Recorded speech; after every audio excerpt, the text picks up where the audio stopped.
In our tech news, Nigeria's Securities and Exchange Commission announced last month that it had put plans to regulate cryptocurrencies on hold in light of Nigeria's central bank's decision to ban them. In 2018, the central bank said cryptocurrencies were not legal tender, so dealers and investors were not protected under the law. For more perspective, Africa 54's technology correspondent Paul Ndiho spoke to Rotimi Ogunyemi, an information communication technology attorney based in Lagos, Nigeria. Rotimi Ogunyemi, welcome to Africa 54. Thank you very much, Paul. It's great to be here. You're a lawyer, you work in the tech space in Nigeria. There's less regulation when it comes to how things are regulated, especially in the tech space. Maybe first bring me up to speed. Is there any regulation as we speak that regulates the tech industry in Nigeria?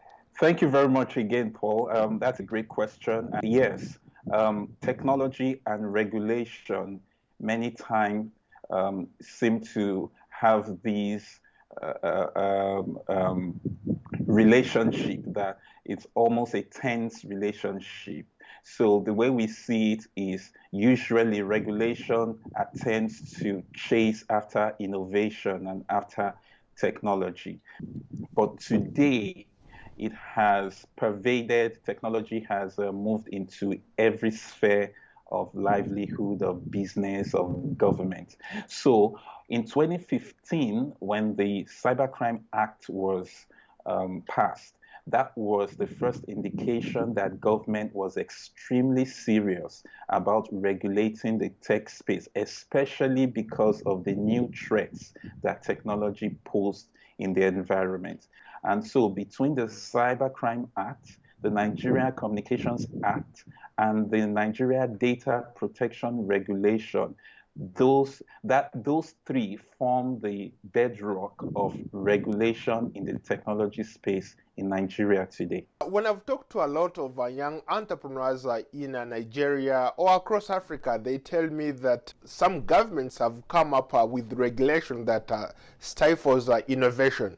Is that the case where you are in Nigeria? The answer to that question is really a case of government in Nigeria doing all it can to respond in a healthy way to innovation. The most recent occurrence was when the central bank issued guidelines that kind of prohibited cryptocurrencies and crypto assets transactions in Nigeria. That does not come across as being innovation friendly, but the government would argue that it's in an effort to balance security and protection of the public good with innovation. Let's go back to a point you just made earlier. The government are trying to regulate the cryptocurrencies and coming up with these very, very strong measures. To what extent are people using cryptocurrencies in Nigeria? Are they to the extent that the government is threatened? First of all, the adoption of crypto culture in Nigeria is growing.